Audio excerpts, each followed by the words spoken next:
sa kanyang popular na 7 Habits of Highly Effective People. Yes, 7 Habits of Highly Effective People. So, ano-ano ba ito? Ayan. So, tatalakayin natin yan or itatakil natin yan, 7 Habits of Highly Effective People. Ano-ano ba ito?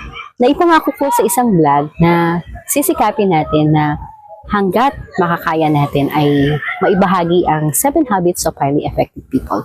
Okay, so without any further ado, number 1, ano ang number 1 natin?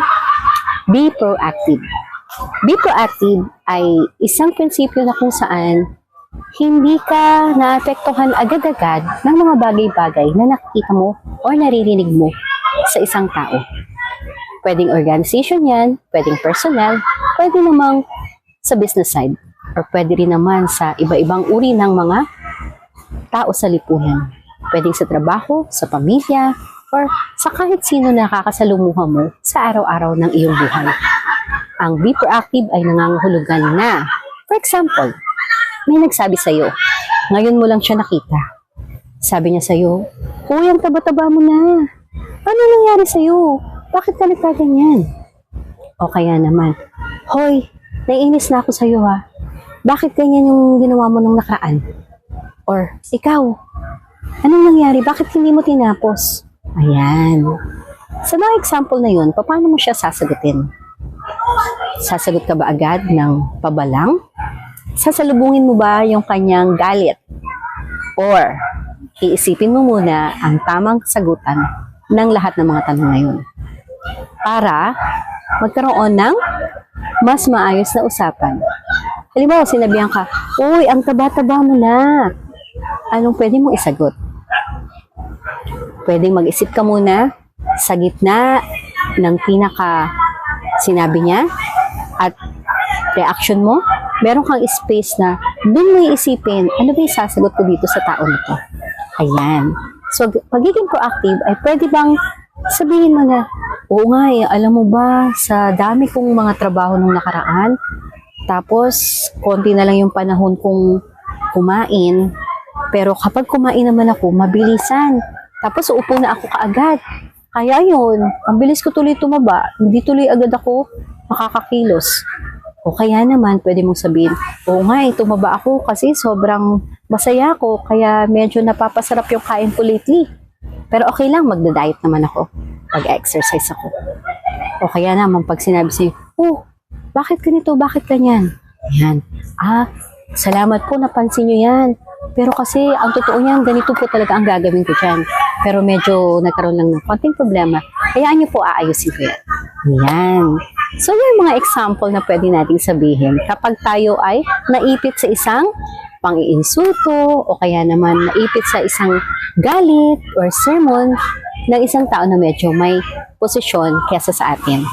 Ayan. So, ang pagiging proactive ay isang prinsipyo na kung saan sinisikap mo na unawain mo na ang sinasabi ng isang tao bilang ikaw ay isang mas maunawain at mas nararamdaman mo na may kakayahan kang ayus-ayusin muna ang isip mo bago ka mag-react sa isang bagay. So, it is the ability to at least find ways or certain things before you react. Certain reasons, certain ways of you before you react on something that has been said about you. Yan. So, yung kakayahan mo niyan, na pag-isipan yan yung pagiging proactive. Isang prinsipyo na kung saan masasabi mo sa sarili mo na, okay pala yun kasi kung sinagot-sagot ko siya, baka sinabunutan niya ako. Or baka pinalayas ako ng boss ko. O kaya naman, baka nagalit na siya sa akin at babay na sa friendship, di ba? Ayan. Okay, so yan po ang first among the 7 principles. Number 2, sa principle ay begin with the end in mind. Begin with the end in mind. Halimbawa, ikaw ay naglalakad sa isang madilim na eskinita or kalsada. May nadaanan kang bulwagan na napakaliwanag. Isang gabi yan na kung saan hindi mo napigil pero pumasok ka sa bulwagan na yan. At nakita mo ang daming tao doon. Oo, ang daming tao. Tapos napansin mo na ang mga taong nandoon, kilala mo. Kilala mo sila. Nakita mo yung kaibigan mo noon, na matagal mo nang hindi nakikita. Nakita mo ang pamilya mo. Nakita mo ang mga kamag-anak mo.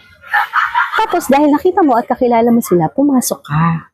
Nagtuloy-tuloy ka hanggang nandoon ka na sa harapan na kung saan nakalatag doon or naka-display doon yung ating pinaka namatay. And then pagsilip mo sa casket or sa kabaong, pagsilip mo sa coffin, nakita mo walang iba kung sino yung nandoon. Sino? Oo, ikaw. Ikaw ang nandoon.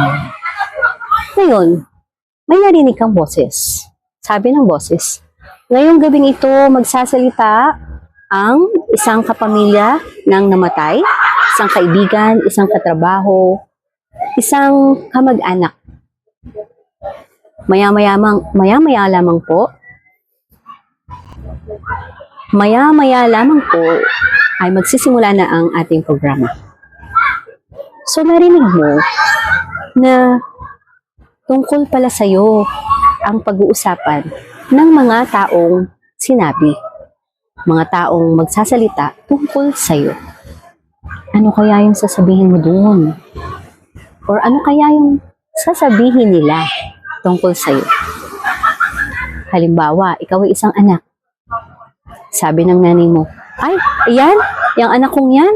Naku, sakit ng ulo ko yan. Naiinis ako dyan. Sobrang hirap yan pakiusapan. Sobrang hirap yan kausapin. Gusto mo ba yun? Siyempre hindi, di ba? Mas masarap kung ang maririnig mo, ay, ang anak ko niyan, napakabait niyan. Sobrang isang salita ko lang, sumusunod agad. Sobrang isang sabi niya lang, o isang sabi mo lang sa kanya, talagang ginagawa niya na agad. At napakamasayahin niya, napakabait na anak niyan. Kung ikaw naman ay isang asawa, anong sasabihin ng iyong asawa? Nabubuhay ang asawa ko. Ako, hindi ako napapahinga dyan. Puro utos yan. Daming mga utos sa akin. Papagod ako. Gusto mo ba yung marinig? Siyempre hindi, di ba? Mas masarap marinig. Ay, alam mo ba, mahal na mahal ko yung asawa kong yan. Kasi nung araw, talagang napadama niya sa akin yung pagmamahal, pag-aasikaso, pagbibigay ng lahat ng pangangailangan ko. Sa abot ng makakaya niya. Ako, napakasipag niyan. At mahal na mahal niya ang mga anak niya. At syempre, mahal na mahal niya ako. Hindi lamang niya sinasabi yun sa salita, kundi sa gawa din. Kaya sobrang thankful ako. Naging asawa ko siya. O diba, ang sarap niyan marinig. Paano pala sa isang boss? Ay, naku. Alam mo ba yan, ang tamad-tamad, laging late yan. Laging maraming reklamo. Kapag binibigyan mo ng trabaho, hindi mo pa nabibigay yung trabaho, nagagalit na. Re-reklamo na agad. Gusto mo bang marinig yun? Or gusto mo marinig yung bagay na, ay nako, ayan, si ganyan, mapakabait. Laging sakto sa oras dumating or maaga pa, nandyan na. Nagbibigay lagi yan ng lubos na pangunawa at lubos na serbisyo at lubos na mga trabaho niya para sa kumpanya. Kahit hindi mo utusan yan, binibigay niya ang lahat. At higit pa sa kaya niya. Diba ang sarap marinig yun? Kaya alam mo, paborito ko nga yan eh. Lagi ko ngang nakakausap yan. Masayahin lang. Pagkatrabaho mo naman, ganun din. Ako, paborito kong kasama yan. Kasabay kumain. Kasi ang saya kausap. Ang saya niya kasama. O diba? Ang sarap pakinggan. Paano pala ako pag best friend mo? Ay, ang best friend ko na yan. Iinis ako dyan. Ano yan eh? Moody yan. Minsan mabait. Madalas hindi. Or, naku, hihinayang ako na wala na siya. Ang dami pa sana naming pagsasamahan. Maglalakwatsa kami. Marami pa sanang kwentuhan. Or, diba, pasyal na pwede namin gawin. Marami pa sana kaming pwedeng magawa. Sayang, wala na siya. Pag narinig mo yan, sa mga taong yan, di ba masaya? makakadama ka na, wow, ganun pala ako, mabait pala akong tao. Masaya pala akong kasama. Minahal ko pala ng higit pa ang mga anak ko at ang mga tao sa paligid ko. Lalo na ang asawa ko, mga kaibigan ko, katrabaho, boss ko, mga kamag-anak. Diba ang saya? So anong prinsipyo ang gustong ihatid sa atin ng begin with the end in mind? Begin with the end in mind ay prinsipyo na kung saan begin with the end in mind ay prinsipyo na kung saan nakikita mo na agad ang kahihinatnan ng iyong buhay or nasa end ka na nai-imagine mo na maganda ang kinalabasan ng iyong buhay. So sa simula pa lang, naiplano mo na, naiayos mo na, at gumawa ka ng mga malalaking hakbang o maliliit na hakbang para maging maganda ang resulta sa bandang huli ng iyong pinlano. Lalong-lalo na sa buhay. Sa relasyon sa tao, sa negosyo, sa trabaho, sa mga kamag-anak, sa pamilya, sa mga anak, lalo na sa iyong partner o sa iyong asawa. So napakaganda, lalo na rin sa mga malalaking mga institusyon na kung saan nakasama ka nila. Malaking organisasyon, pwedeng sa church, or pwede rin naman sa eskwelahan, o pwede naman sa opisina. Lahat lang kung saan naging bahagi ka ng kanilang buhay. Napakasaya na marinig sa kanila na ikaw ay naging mabuting tao. Yan. So napakahalaga nung pakikipagkapwa-tao diyan sa prinsipyo niyan. Begin with the end in mind ay nagbabahagi sa atin na hindi lamang pala kung ano yung na-contribute mo financially sa iyong buhay. Lalong higit, ano ang naging memories na naiwan mo sa lahat ng mga tao na nakasalumuha mo sa paligid o sa iyong buhay. Ayan. Okay. Alright. So number 3, seek first before understanding. Or seek first to understand, then to be understood. Ayan. So, ano ibig sabihin nito? Nangangahulugan ito na maging mapang-unawa muna tayo sa anumang sitwasyon na sinasabi ng isang tao. Halimbawa, meron siyang kinikwento, dinadaing, or ibinabahagi. Para maunawaan natin siya, kailangan muna nating alamin ano ang kahulugan ng lahat ng mga sinasabi niya. At para tayo naman ay maunawaan din nila, kailangan din nating maunawaan din nila tayo. So, two-way, no? Seek first to understand, then to be understood. So, kailangan na may mutual understanding sa bawat pagkakataon. Halimbawa, may isang nagsasalita, maganda na makinig mabuti, alamin kung anong ibig sabihin ng mga sinasabi niya, at pagkatapos ng lahat, pwede na tayong magsalita pag turn na nating magsalita. Ayan. So, napakaganda nito, no? Kasi sa ngayon, no, sa buhay natin ngayon, ang daming mga tao nagsasalita ng sabay-sabay, ang daming mga tao na may sinasabing ganito, sa kabilang banda meron din. So, hindi sila nagkakaunawaan. So, siguro yung meeting halfway, unawain mo ang isang tao, alamin anong mga nangyayari, para siya rin naman, at the same time, in the same way, maintindihan ka rin niya. So, yun siguro kailangan natin gawin. Practice natin, maging maunawain, para tayo din ay maunawaan. Ayan, ang galing, ang ganda nito. Okay, so recap, meron tayong be proactive, begin with the end in mind, and then number 3, seek first to understand, then to be understood.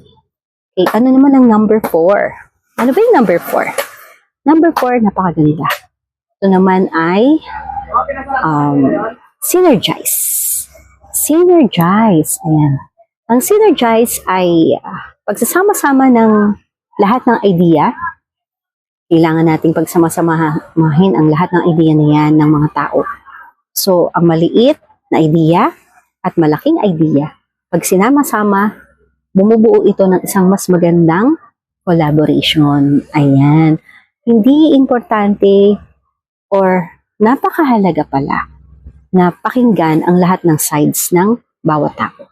So, ibig sabihin, kung malaking tao ka, kapangyarihan ka, mayaman ka, hindi ibig sabihin na ang boses mo lang ang importante o ang boses mo lang ang mahalaga. Kahit na ang isang maliit na tao, tahimik na tao, pakinggan natin. Kasi pag nagsalita yan, hindi natin alam. Meron pala tayong matututunan. Meron palang, ting! Ayan. So, ibig sabihin discovery pala tayo na malalaman. Pag nalaman natin, makakatulong pala ng mas malaki para sa hindi lamang sa ilang tao, kundi mas maraming tao ang matutulungan. Ayan, di ba?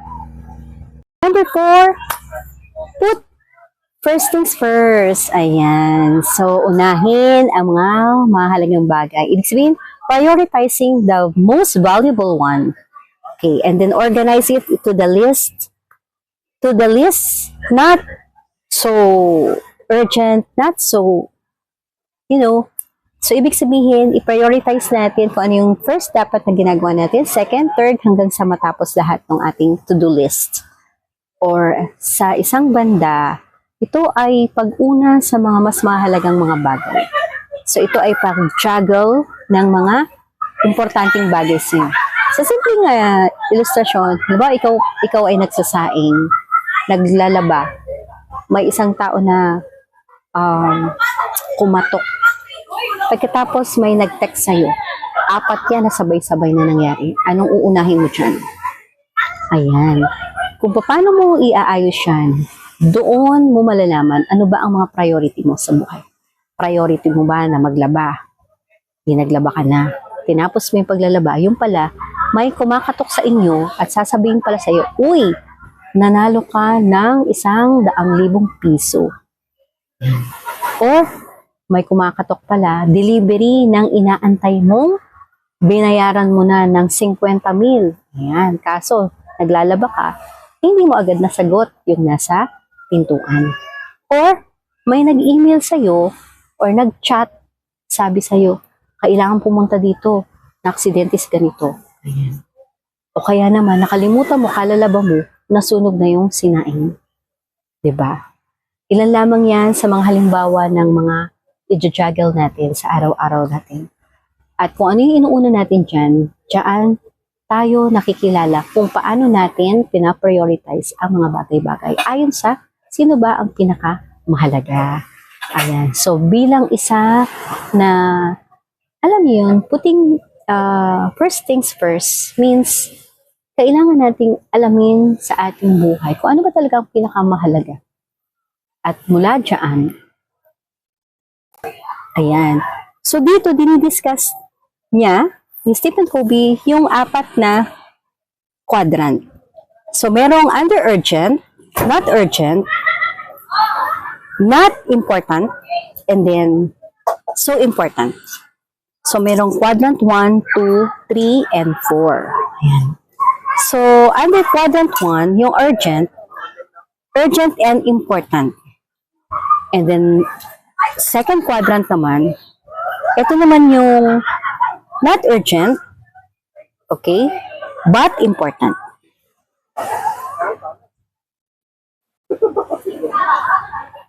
And then, yung quadrant 3, ito naman yung urgent but not important, or i-delegate mo.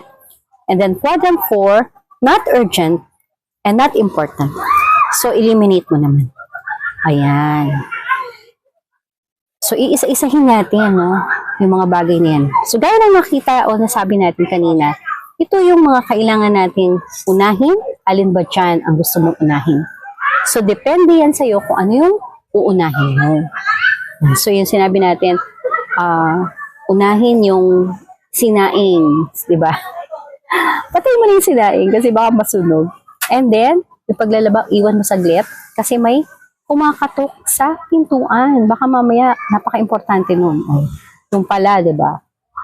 Iba-iba yan yung kumakatok. Kung hindi yan Shopee delivery, Lazada delivery, any delivery, o kaya naman baka may maghahatid ng mas importanteng mensahe na dapat natin i-attend. Okay, ano pa? Kapag may nag-chat or nag-message sa'yo, tingnan mo, baka naman kasi importante din. It will be something like between life and death. Diba? So, yan yung mga bagay na kailangan nating i-juggle. I-juggle para hindi tayo alam mo, sa dami ng kailangan natin gawin, nakakatakot na meron tayong ma-miss out. So, yan. So, put first things first. Yan. And then, another one is think win-win. Ayan. So, think win-win naman, ito yung kapag sa mga negotiation, pwedeng sa trabaho, business, organization, institution, family, relatives, friends, ayan. Yung bagay na inaayos nyo ang mga bagay-bagay ayon sa ayos na setting na kung saan win siya at win ka rin. Hindi ikaw lang ang win o kaya siya lang ang win. For example, ano bang sample nito? Halimbawa, sa isang pagkakaibigan, pwedeng mag-set kayo ng mga bagay-bagay na, punta tayo sa ganito. Ako magbabayad sa ganito, ikaw naman dito. Ayan. So, laging may patas na kaayusan or laging fair. Diba? Hindi yung lugi ka o kaya lugi siya. So, sa lahat yan, sa negosyo, sa pagkakaibigan, sa lahat, kailangan natin ng patas na, yan, patas. Laging panalo ka at panalo rin siya. Hindi lamang ikaw, kundi pati siya. Yan. So, dito pumapasok din yung hindi natin naaabuso yung friendship, hindi rin natin naaabuso yung employer or yung employee. Or sa isang samahan, kailangan lahat ng mga tao ay masaya dahil tumatagal ang isang samahan kapag maayos ang pakikipagkapwa-tao or pakikipagtalastasan. Yan, nagiging patas sa lahat ng aspeto ng buhay. Ayan. Okay. So, think win-win. And then next one is sharpen the saw. Ayan, sharpen the saw. So, ito ay pag-practice na ng lahat ng habits na nabanggit. Ayan. So, halimbawa, maging proactive ka, maging begin with the end in mind ka, think win-win, synergize, and put things first, things first. Ayan. Oo. Natutuwa ako doon sa dagat. And then, ayun, seek first to understand, then to be understood. And then, sharpen the saw. Ibig sabihin, ipapractice mo lahat ng 7 habits na yan, tuloy-tuloy sa ating buhay para maging mas effective tayo sa lahat ng aspeto ng buhay natin. So, nangangahulugan ito na kailangan nating magbigay ng panahon na maging self-aware kung talagang ina-apply natin ito in all areas of our lives, diba? So, syempre pa sa personal at interpersonal. So, mula sa loob, sa ating personal na sarili, pag in-improve natin yung ating sarili, ayan, magka-come up din na yung pakikitungo natin sa ating ginagalawang mundo ay magiging mas effective din. So, lahat ito ay pinag-aaralan at sinisikap na ikapit. Ayan, ako bilang inyong lingkod, talagang sinisikap ko rin po talagang ikapit or i-apply lahat po ng mga tips and bits na sinashare po natin dito. Kasi sa panahon ngayon, napakahirap mabuhay, no? Napakahirap na pakitunguhan ang mga bagay-bagay sa araw-araw. Pero yung pagiging aware natin, pagiging alert natin sa araw-araw, makakatulong ito na isaayos, magkaroon ng plano, magkaroon ng goal, magkaroon ng purpose para maging mas meaningful pa ang buhay natin.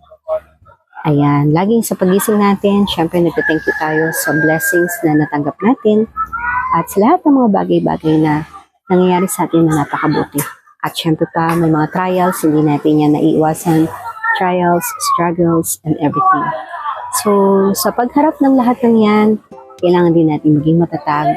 Ayan. At nagiging matatag tayo kapag tayo ay tumatawag sa ating may lalang sa bawat araw ng ating buhay.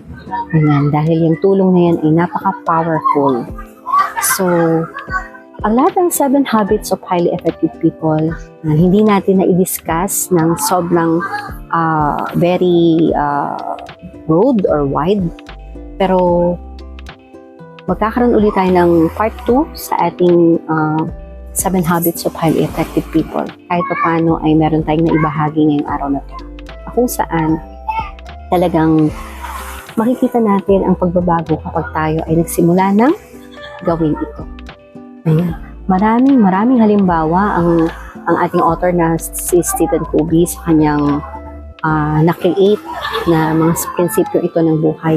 Pwede ito ay sa pamilya, relationship ng ama't ina, relationship ng mga anak sa kanilang mga magulang, relationship ng mga tao sa kanilang kinabibilangan na pamilya, yan, immediate family and extended family, relationship ng boss, ayan, sa kanyang mga nasasakupan ng mga employee, relationship din ng mga employee sa kapwa nila employee. Ayan, marami yan.